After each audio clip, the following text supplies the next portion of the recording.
Hello, everyone. Welcome to the Truth About Real Estate Investing show. And for this show is for Canadians. My name is Erwin Cito, bringing you the truth about real estate investing. I've actually been playing around with what should we talk about this show regularly, and one of the things, one of the reasons why I started the show and I called it Truth About Real Estate Investing was because there are a lot of less savory things that happen in this industry, and I'll give you an example. Not to, it's okay. I think I've been accused before of being way too positive on this show, so I think it's okay to share some of the dark sides. For example, I have a friend of mine who bought a fourplex with an agent in Hamilton. He thought it was a fourplex. The agent told him it was a fourplex.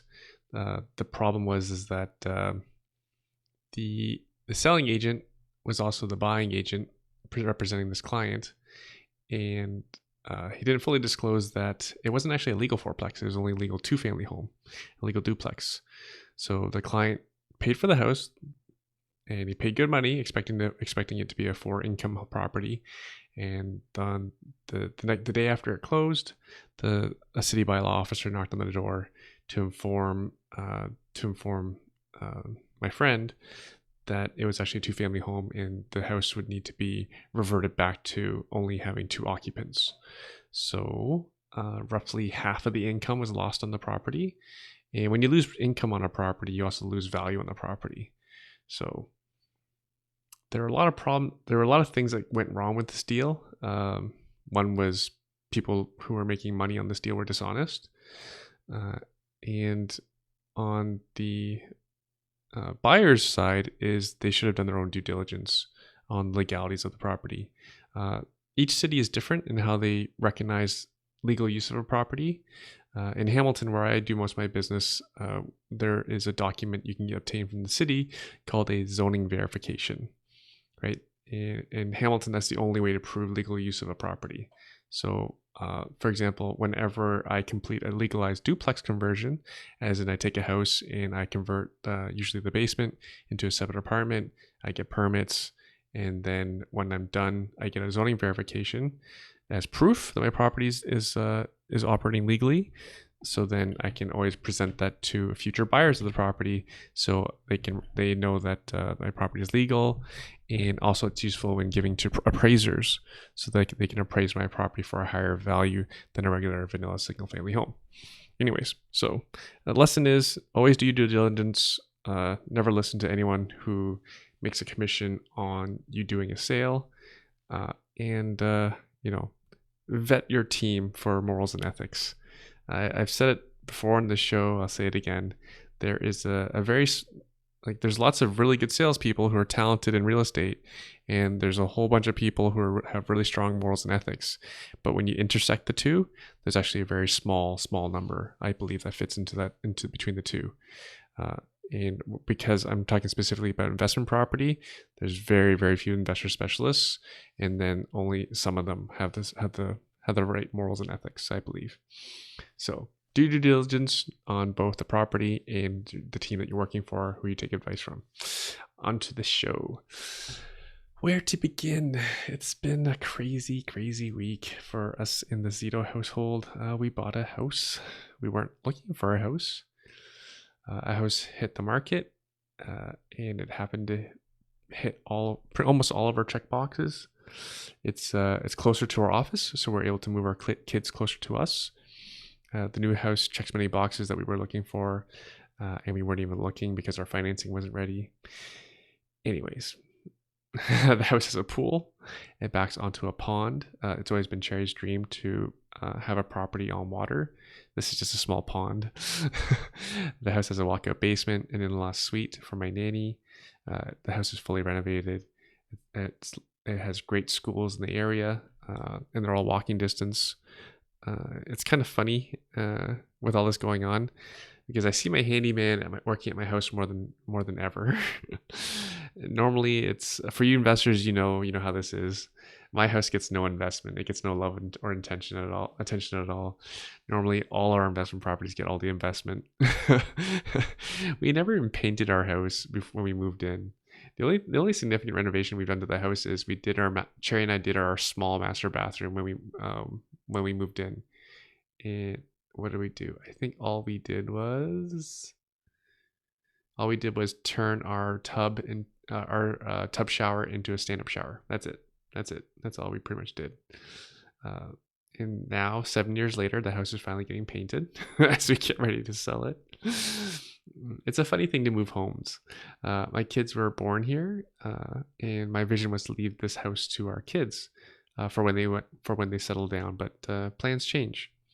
I look forward to the challenge of maximizing the sale of our home to minimize the size of our new mortgage. uh, because I don't get to practice being a realtor on a regular basis, I do enjoy these opportunities to practice my sales skills, my no negotiation skills, my marketing skills, like I did when I listed our investment property that we sold for over asking in multiple offers firm just last month. As a concerned parent, I've asked some friends about how it is to have kids moving from schools, including super apartment building investor Brian Pullis of Pullis Investments. In case you don't know Brian, he'll be on a future podcast soon enough. Pullis Investments is a REIT, a real estate investment trust consisting of apartment buildings.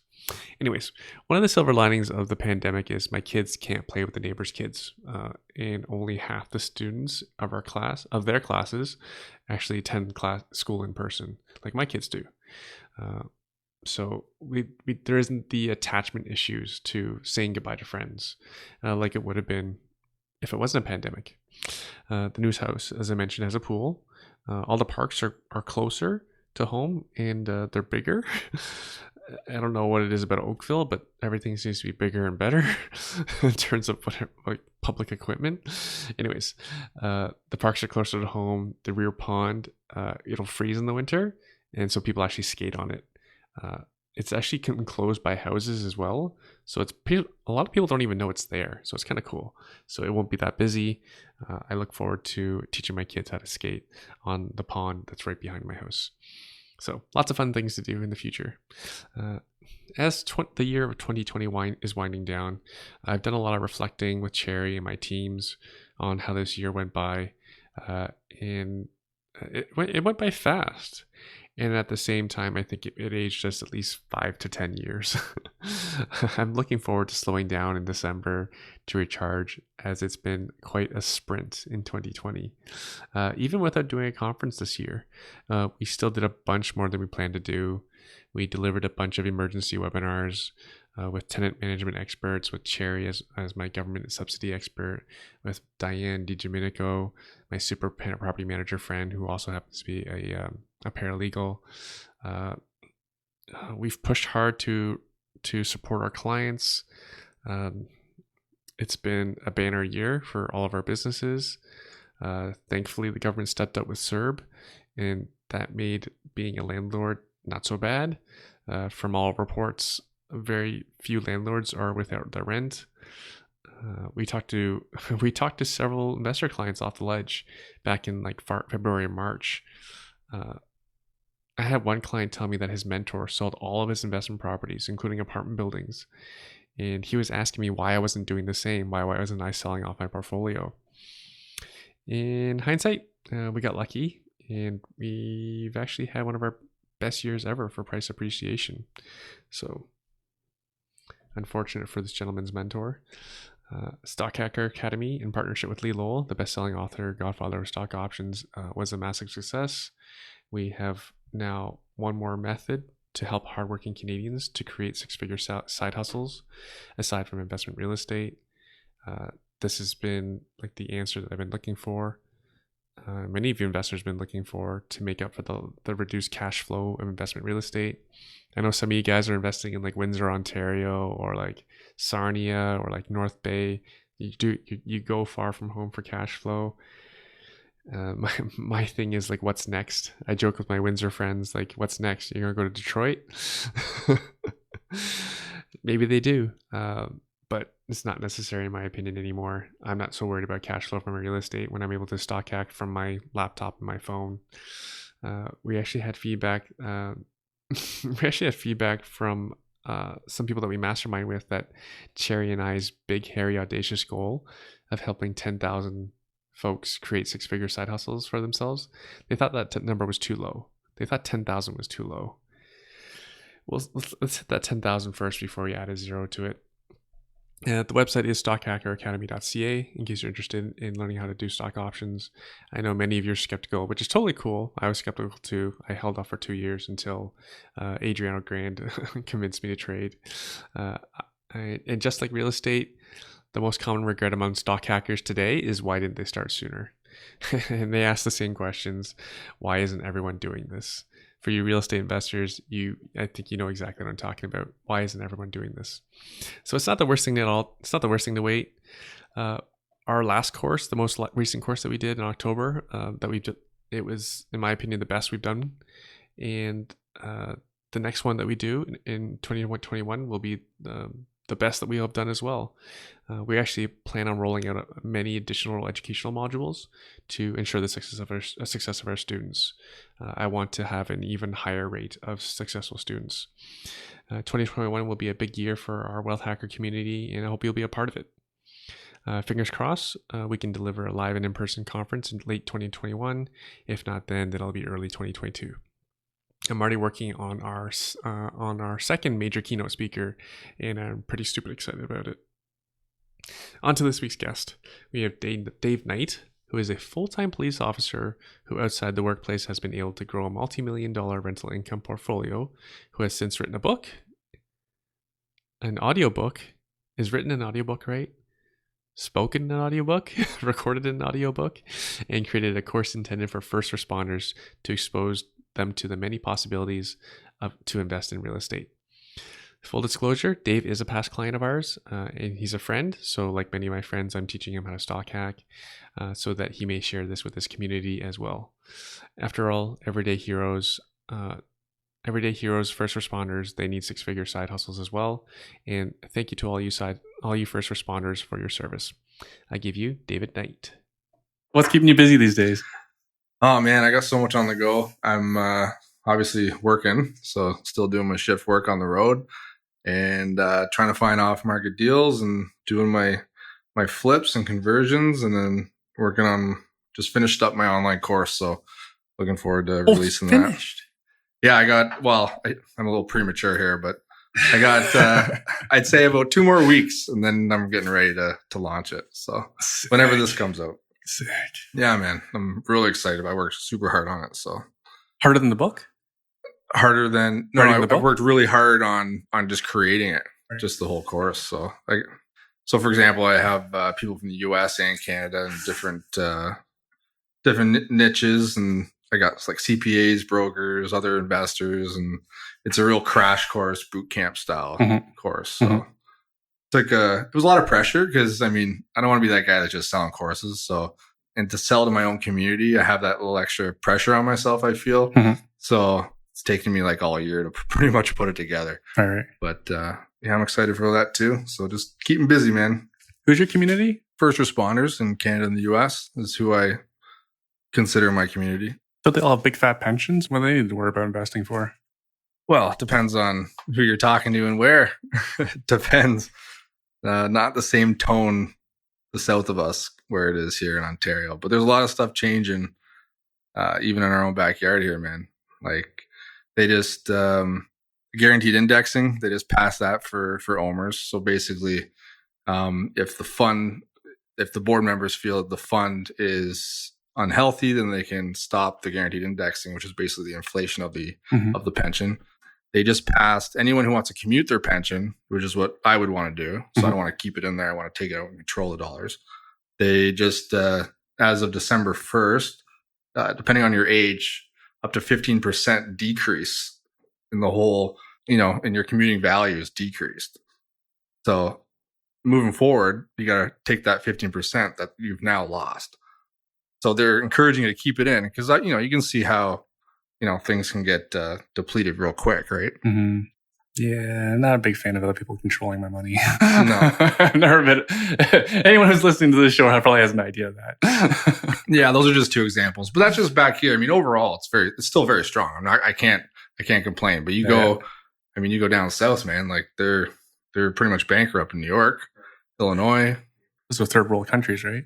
Exactly. People, it's not New York City. I mean, each department has their own, unions, but Long Island there, their city pensions was in bankruptcy. So there's Illinois, I think it's 60% funded. Yeah, man. You go around California, the difficult situation there too for the CalPERS. So when you start looking around, you just start seeing the trend. And I'm not a doomsday guy, but you definitely have to take control of your own. All right. I'm not a doomsday guy either, but I've always prepared for worst cases. Yeah. Right. I own a little bit of physical gold. I did a little bit of crypto recently. Yeah. I own real estate as a hedge as well as an investment. Yeah. But man, you're saying, people, it's kind of sad. Well, many things are sad. But first thing I think of that's sad is people got government jobs because they thought they had for financial security. Yeah. You're saying there's some shakiness?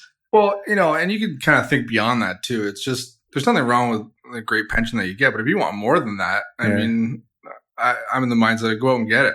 Right. So there's some uncertainty in the world, all over the place. But, the way I look at it, I would prefer to not rely on one thing.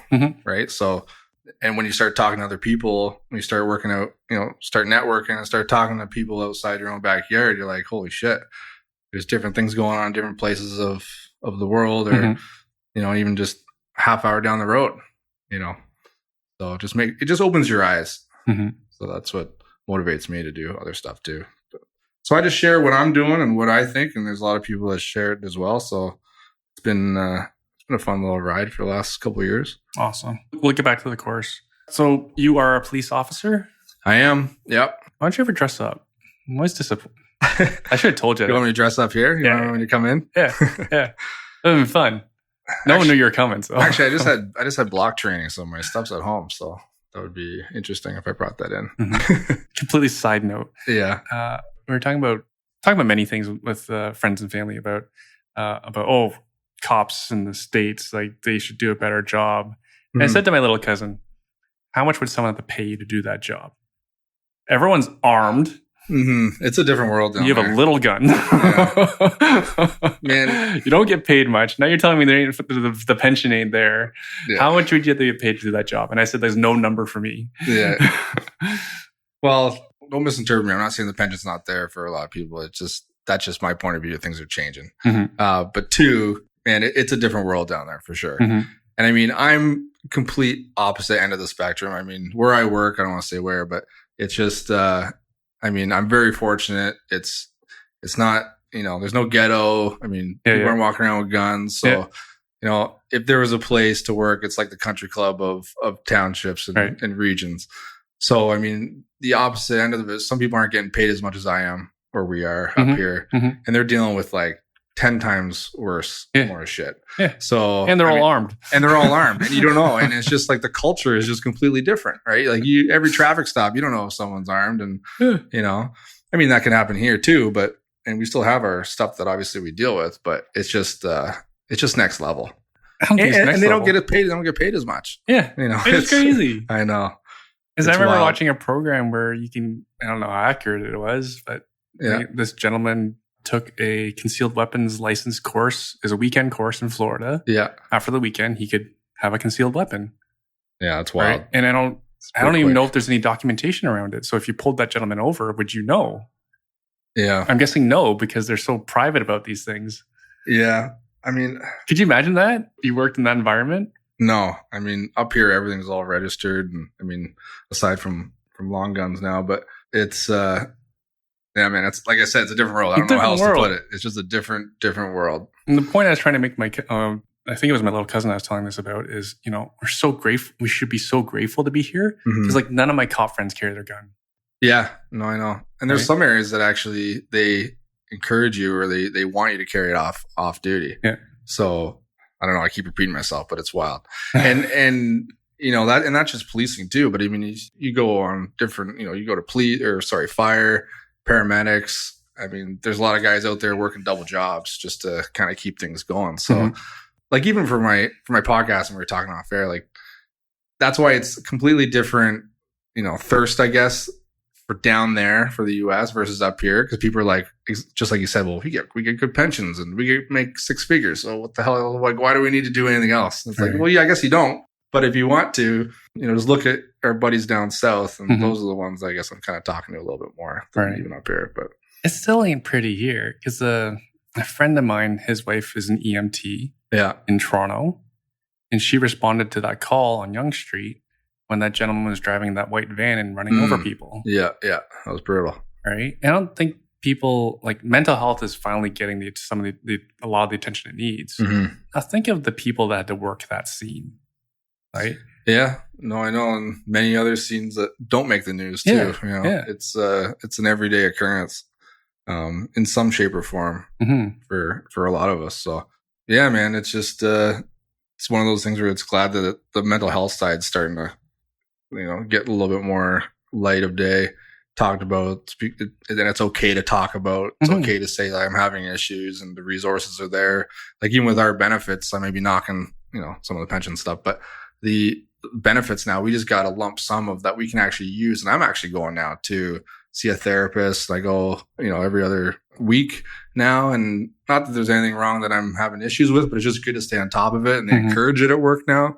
So, I mean, even we had training, and they talk about places you can go, resources that we have. The benefits are there to pay for that now. So completely different, stigma around it than it was even 9 years ago or plus when I started. So, but there's a lot of stuff that we deal with on a day in and day out basis that it takes a toll on you for sure. And it changes your perspective of things too. Yeah, I imagine you've seen a lot of the stuff we don't want to see. Yeah, well, depends on where you work. You see a lot more than what I've seen, but yeah, there's definitely some situations that the average citizen does not see for sure. Yeah. But we don't have to talk about that. This is a real estate investing podcast. We're getting too serious here. I'm always trying to at least shed some light on, I think cops, first of all, get way too much criticism. I don't think people are sensitive or empathetic enough to the other first responders as well. Fire, EMT. They're the ones who show up to those car accident scenes so that we don't have to see them. Jumping a bit here, but even what you said earlier, like, even the reception of the public here is very positive. And that was another aspect that I wanted to touch on, is different areas are not that way. So it's, the support here is really, really felt, I feel, in the community. I mean, obviously different pockets are different. I'm sure if you go in some areas of Toronto and Hamilton, it's not the case or feel, but, overall it's a different community style police in Canada than it is down south. Yeah, we're all lucky. Lucky. Thank you for your service.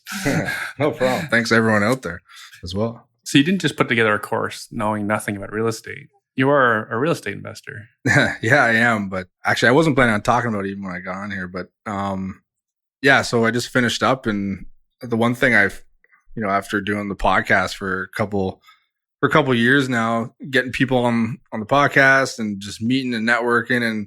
And really, the podcast was a way for me to learn for myself, because, I had a few properties, I did a flip, and so I was, I guess, somewhat seasoned, but I wouldn't consider myself a guru by any means.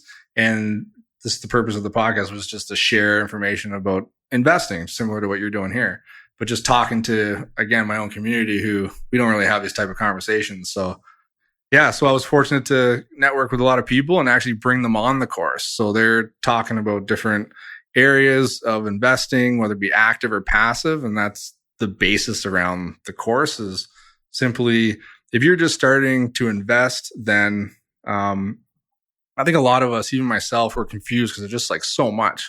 Just like we're, going over your stock hacking stuff. Like, that was just a lot for me to handle. And it's just like when you're investing the first time, you're like, whoa. Like, there's all these strategies, active. I got some capital, but I don't really want to own anything. So what's private lending or passive routes? So I've just taken a huge, boot camp style crash course of talking a lot about active ways that you can invest, passive ways, give them the tools to go do it and the strategies and actually how to analyze properties and then go out and do it. But just understand that there's different routes and then figure out what path you want to go. So that's the gist of the course. It's long. There's a lot of hours and I've been really fortunate getting people to come on. So I'm super stoked to get it out there. Awesome. Yeah. And you've invested from all the way active to all the way passive. What would be a beginner strategy that you would recommend? For active or passive? Either. Well, I mean, just active, I would just say getting your first deal. And it's like the domino effect. It's just getting past that first transaction, your first ownership is like the biggest step for me anyway. I mean, you can learn and learn all the strategy you want, but if you don't take action or actually execute anything, then you're just, absorbing and you're not going to get anywhere. So I think just buying your first income property, you can analyze so many different strategies, but if you gotta purchase and own is what I feel your first step. So whether it be buying a turnkey and that's what you want, or you want to go in and buy low and add some value to that property and renovate it and refi, do like a burst strategy. I mean, it's not as difficult as people think it is. And if you have a little help and some guidance and the tools and kind of the blueprint to do it, then you can get some people around you and help you do it.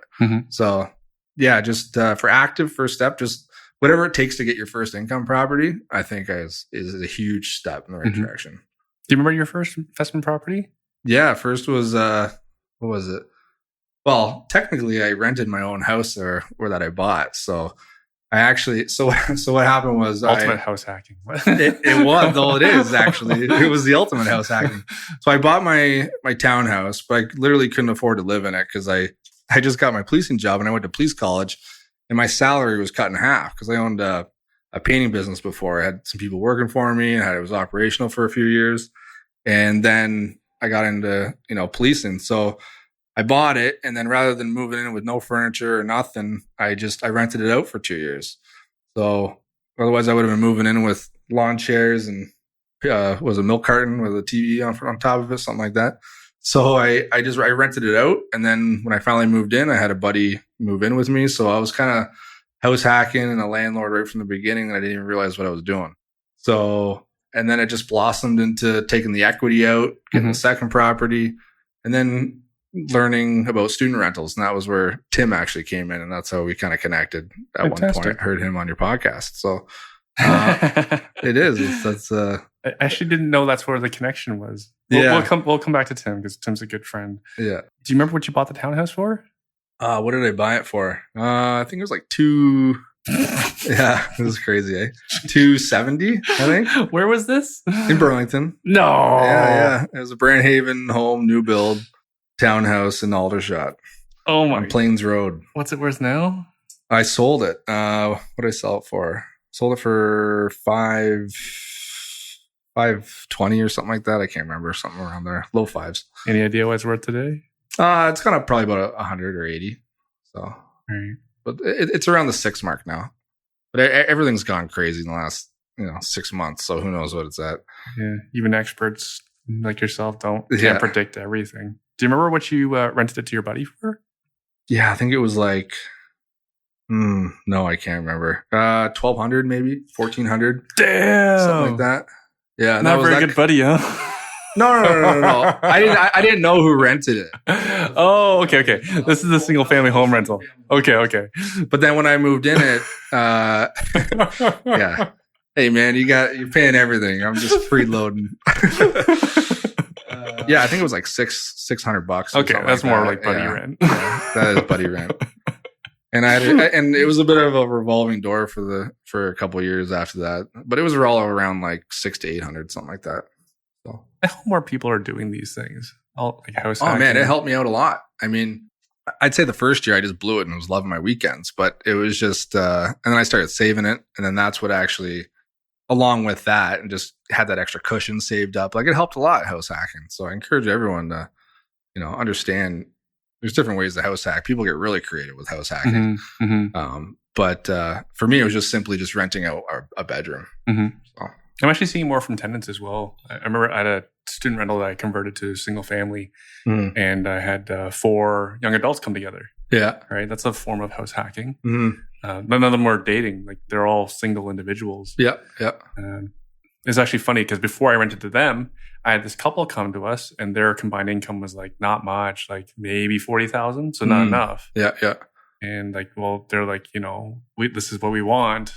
Like, I'm sorry, you can't afford it. And then in the back of my head is, if you just partner with somebody, then your income would make sense and you can rent this house. Yeah. Because no one's going to rent to you, Mm-hmm. right? Mm-hmm. This is people have unrealistic expectations. Yeah, they do. I agree. Right. And I think a lot of people too, they want so much, but yet they don't realize that there's some hacks to get there too. Like you don't have to necessarily, buy that beautiful home your first bat. Like it takes a while to build the equity to get to that home, especially if you're just making the average salary. So like little stuff like that, I think can help. Even if you rent out your basement, as a separate unit. Like a lot of people do that too. Like that's a form of house hacking right there. So, the old in-law suite. I don't know, different techniques to think, but that's what I did. So I just rented the one bedroom and then went into, the equity was there, and then got into the second house and then did the student rentals. And then, actually, before student rentals, you reached out to Tim because Tim was on my podcast, I think 2016, 2017. Yeah, it was like 15, I think it was like 16, something like that. Because I just passed my 5-year, which rolled over into kind of a new, I think the 6th year there. So yeah, it would have been about 5 years ago. Cool. Mm-hmm. I taught him everything I knew about student rentals. Yeah. Did you actually? Yeah. Nice. He taught it was just like it was like a $5,000, I think it was, he paid back there, which was a lot of money, but that was a lot of money for me too. And so you can see how cheap Stock Hacker Academy is. I know, we're getting deals here. Yeah, but honestly, it was just without that, I wouldn't have taken the step or even looked at student rentals. All I heard was that you want cash flow in your properties, and student rentals was a good way to go at the time. Yeah. And but yeah, like he helped me find where to invest, hooked me up with my with my agents, and which was through you guys to find the property. And then I ended up just a market in Welland that I never really normally at that time would have even looked at. Yeah. So it's just like taking those hurdles and courses and stuff, it goes a long way if you actually do stuff with it. So, don't you know who sold him his houses in Welland? It was all you guys. Yeah, it was you. Yeah. I didn't think you knew about those properties. Yeah, well, I was working with Tim at the time, and Tim Hong, Tim Collins. Yeah. Sorry, we got lots of Tims here. Yeah. T1, T2, but yeah, so it worked out well. And it was a great location right next to the college there. It was only a few years old. It's like student purpose built. That was great. And actually, speaking of Welland, sorry, you still own it? Yeah, I still own it now. Yeah. And that student rental is still full to this day. And they're down. I think it was like, I forget, we're talking to Chris, who blocked properties out there, who I do with my property management through. And he said, I think it was like 50 or 75% down in the student rentals in his numbers. So, I mean, I'm super fortunate to be full now because it's so close to the college and it's actually the higher demand for those areas. But I mean, the surrounding area is hurting right now. Right. So, yeah, because you're like 300 meters. Yeah, it's from close. Campus. Oh, yeah, they're walking. It's like 2-minute walk. Yeah. And also, it was new construction. And I didn't buy it new. It was a few years old. Okay. Yeah. When the ones we sold Tim were new. Yeah. And we actually designed them with the builder. Oh, nice. Yeah. I remember, because he owned the one right next door to me, Tim, at the time. And then he ended up selling it too. I think he had JV there or something. But take profits. Yeah. But yeah, we designed it for the builder. Yeah, it was great. It's a great build. And I haven't had to do anything to it. So actually, I just had a small little leak through the window. So that was my first. I paid $1,200. That's the only thing I've like put into. Well, I know that I had to gut it, the whole base. I had to get new floors and everything too. A bad leak. Yeah, it came through. Okay. Yeah. Damn. So, do you remember what you paid for it? Yeah, I should know. I can look it up. You're probably good. Oh my god, I should know this off the top of my head. It was, I think, 380. I think it's 380. So I think right now I could get. Tim paid. I think right now I could get about. Oh, I know Tim paid. I was high when I bought that too. Yeah, that was like a premium purchase, but it worked out. Sometimes paying premium isn't a bad thing. But right now they're about like $520 or something like that. That's it? Yeah. No kidding. Yeah. It's Welland, man. I don't know. There's Welland desirable influx of pricing there. I don't know. Yeah, it's very popular now. It is. Yeah, you're right. Because your property, if it's the same as the other ones that we sold on that developer, like you have an in-law suite in the basement. Yeah. I got 6 bedrooms, 2 kitchens, 3 bath.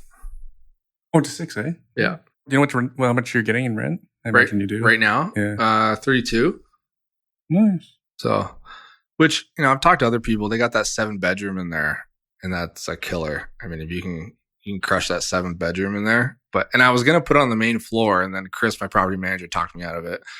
I should have just rolled with it. It's like, they got tons of room here. I'm throwing the 7th bedroom in, but I never ended up doing it. Because it's probably the biggest bedrooms and biggest common areas for that market. Yeah. And again, people want to even with the 7th bedroom. Yeah. Anyway, so there's I still got that one, but that's the only one that I own right now that I'm planning. Well, I shouldn't say it. I got my flips that I'm planning on flipping. But that's my buy and hold that I still have.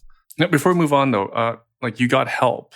So I'm actually reading. That's the name just eluded me just now. I'm reading the book Who Not How, and it talks about how a lot of entrepreneurs and investors are entrepreneurs, just that they're entrepreneurs of investment, real estate mostly. Yeah.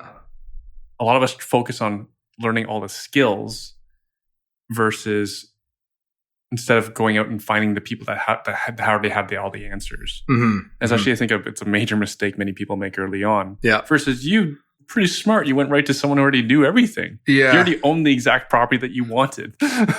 Yeah. Honestly, I wish I kept that going. I did that, and then I kind of like coasted for a while, where it's really been in the last like couple years where I feel like I've kind of ignited that fire again and really want to just take off and learn more and learn as much as I can, and not just real estate, but like a lot of other things as well. But interesting. Yeah. So I actually thought you were someone that was always quite a good student. And like, for example, you reached out to Ray Ostrander too. Yeah. No, I know. Maybe I'm too hard. You're selling yourself short. Maybe I'm too hard on myself, but I've talked to a lot of people. I would say you're pretty up there in being willing to learn from other people. Yeah. No, I am. And I'm always been open and wanting to learn and grow and that sort of thing. But again, I am a little hard on myself as far as like taking action, but you always feel you want to be further ahead than where you are, but I guess that's natural. Yeah. Ray's another guy that he's awesome too. I mean, I've invested in some of his stuff and he's helped me along the way. I don't know if any of you guys know Ray Ostrander. He's great. I can't dude. come on this podcast. He'll barely come. He won't come on mine, man. Oh, damn. Like that. Eh? No, I shouldn't say that. Can we edit that out? No. No one listens to this show anyways. No, I shouldn't say that. You know what? He's focused on what he's doing, and he's been nothing but supportive with me. So to say that he won't come on, it's not like a negative thing or anything. He just does his thing. He does his own. He's busy at what he does, and he doesn't need to come on podcasts and go on, meetup groups and that sort of thing. He doesn't need it. He's just he's very successful at what he does, and he just keeps his head down and does that. Yeah. So I actually respect that a lot. And Ray's helped you in the multifamily space? Yeah, he's helped me just learn about the multifamily space. He likes the apartment stuff.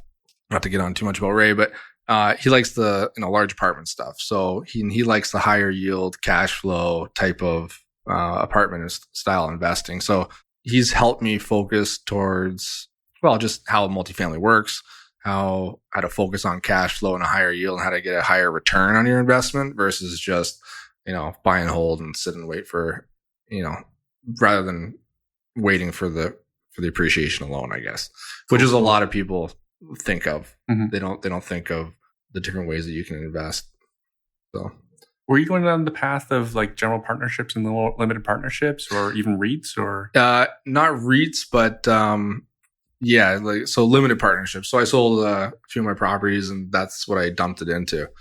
So I dumped it into passive stuff, some with Ray, some private lending, and had solid returns through there. And but yeah, so that's where like part of the passive side that came in, where I was never really exposed to, so that kind of opened up a whole new world of the passive stuff that I started learning. So yeah, I mean, through whether it be TSFAs, RSPs, or just some capital, there's a lot of great ways you can make great returns on private lending.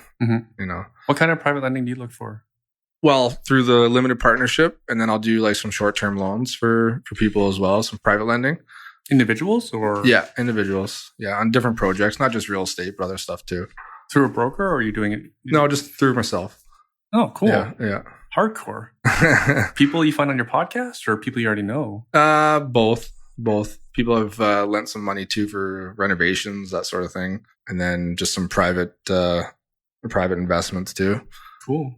But I'm not saying there's a lot of volume out there, but I do it. Can you give the listener like an example? Like, what was the last private lend you did? Because for many people, they have no Yeah, I know. Sorry. Remember 3 years ago, none of us knew this stuff around private lending. Sometimes I talk on my podcast too, as that people understand, and then I got to remind myself. It's like I was there. I didn't remember what that meant. So basically, what it's saying is, in layman's terms, say you have $100,000, you can lend it out to someone for 12% for their renovation. They have a 6-month loan or even 12-month loan, but the fact is you're making 12% on those dollars lent out. So on 100,000, that would be $12,000. So you could actually lend that out versus 12% on the cash flow of a property. Sometimes it takes a while to and you got a little bit more risk involved and money involved to get that return. So I like the shorter return or the shorter obviously loans, because if I can lend that $100,000 out twice, then I can be making 24,000 12 times 2 versus a 12-month loan. Right. So it's kind of like an ideal to lend on a 6-month. Well, it's not, I wouldn't say ideal, but if you can make your return quicker, that's obviously ideal. But depending on what it is you're investing in. Can you give some examples of a private lend you did in the last year or so? Yeah. So there was a project in Hamilton. So I did guy that I knew. So it was just, it was a 12%, and it was, ended up, I actually agreed for a 12-month, but it was done in 8 months. So nice. it was, you get a 12% turn right there. So I've done that. And then, so that's probably a perfect example of what's going on. And then, there's some other private stuff that I've done too, where it's an entrepreneur and they need some capital and I get a return, and I just leave it at that. I don't ask too many questions. So. But someone I trust, so we'll leave it at that. I won't ask for too many details on that then. So then take the project in Hamilton, for example, that paid back in 8 months. What kind of securities are you looking for? Or you just got a handshake? No. Never a handshake. Never a handshake. Always promissory note or mortgage that up, which basically means you could do second position, probably not first position, preferably first position. But in this case, it was second position. Because it was after first position would have been like, for example, guys, it would have been like the bank, right? They would be first position. So they need $100,000 for the loan for the renovations. So I would be second position.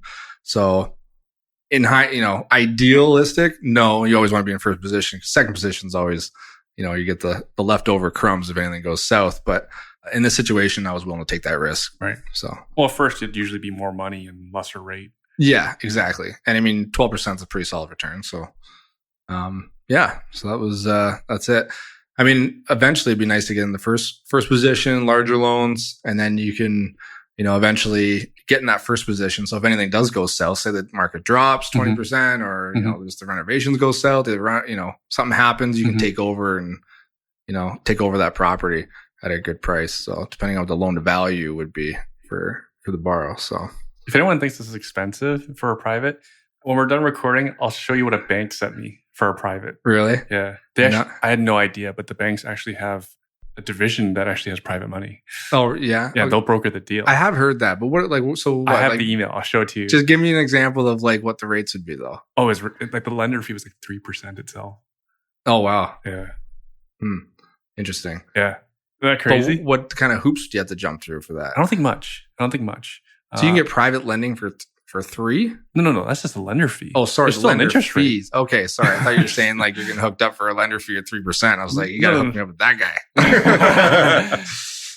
Okay. Maybe that's what you do, because I would never borrow at that rate, but I'll lend. Yeah. But the bank, imagine the bank's going to take a healthy cut of it. Well, they have big buildings to pay for. Yeah. Really talented people to pay for it, understandably.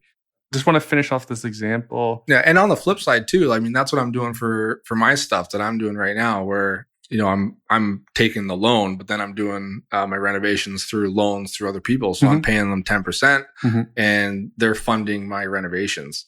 So same thing, I can go both ways, but that's how I'm doing my projects. So just to kind of keep going on that private side. Awesome. It's so weird, because I remember years ago, everyone just talked about equity. You give up equity in the deal. It's only been more recent that everyone's talking JV about private stuff, or yeah. Well, JV stuff's good for a long, for buy and hold, Mhm. but or intent to scale for investors, but Mhm. you definitely don't want to JV on flips. Yeah. Do you want to? Would you JV on flips? No, I would never JV on flips. You want to give up all half the equity and No, preferably not. right? Yeah, it's a very expensive way. I mean, if that's the way you got to learn. I mean, for instance, say you're partnering up, say partnering up with you and you know a lot more about whatever it is I was doing. I mean, that's a great way to definitely learn. Mhm. But as far as your returns, I mean, you're cutting that in half where Mhm. you can make a significant more on the equity Right. portion, obviously, than the loan Mhm. value or a percentage that you're borrowing. Because the reality is, you're not going to lend someone 12% on a second on a beginner flipper. No, definitely not. So maybe they do it. Maybe the first timer, second timer has to give up equity in the deal. Yeah, if that's what you have to do. Yeah, depends on the situation, I guess. Awesome. Where else to go? Let's talk about the course.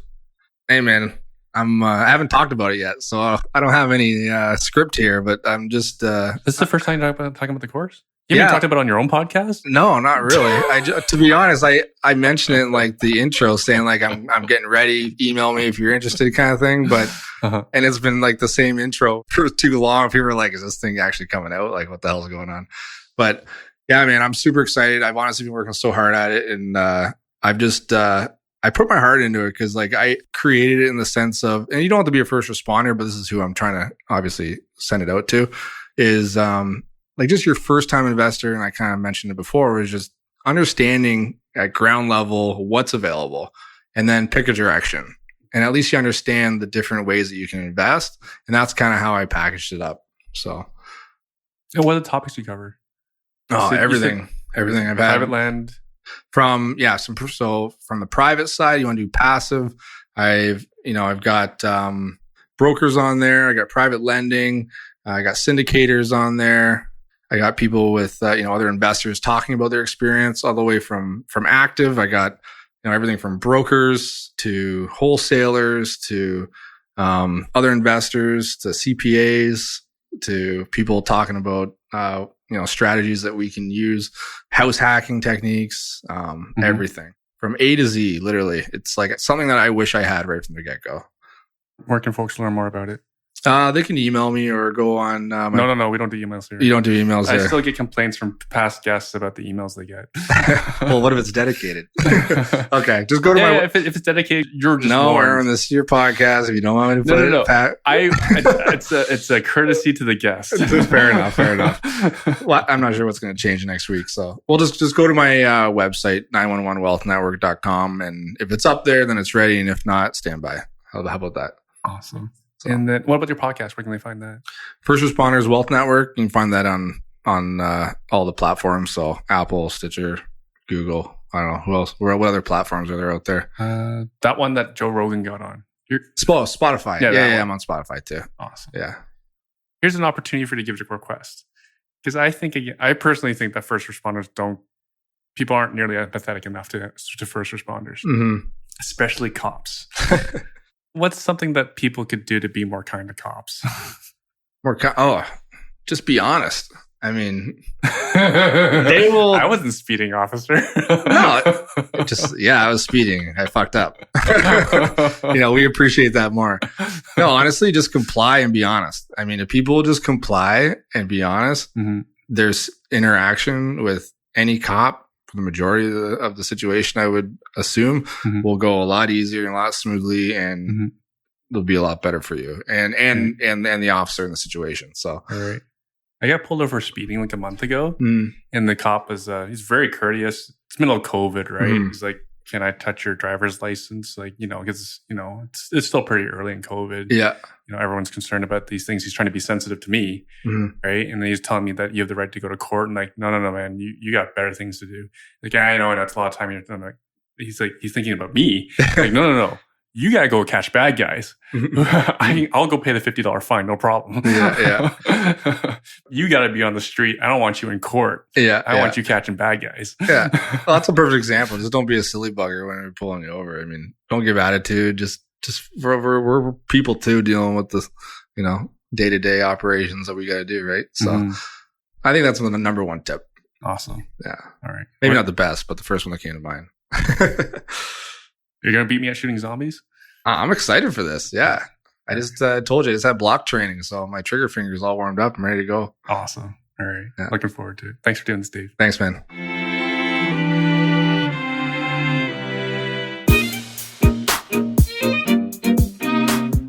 Before you go, if you're interested in learning more about an alternative means of cash flowing like hundreds of other real estate investors have already, then sign up for my newsletter and you'll learn of the next free demonstration webinar I'll be delivering on the subject of stock hacking.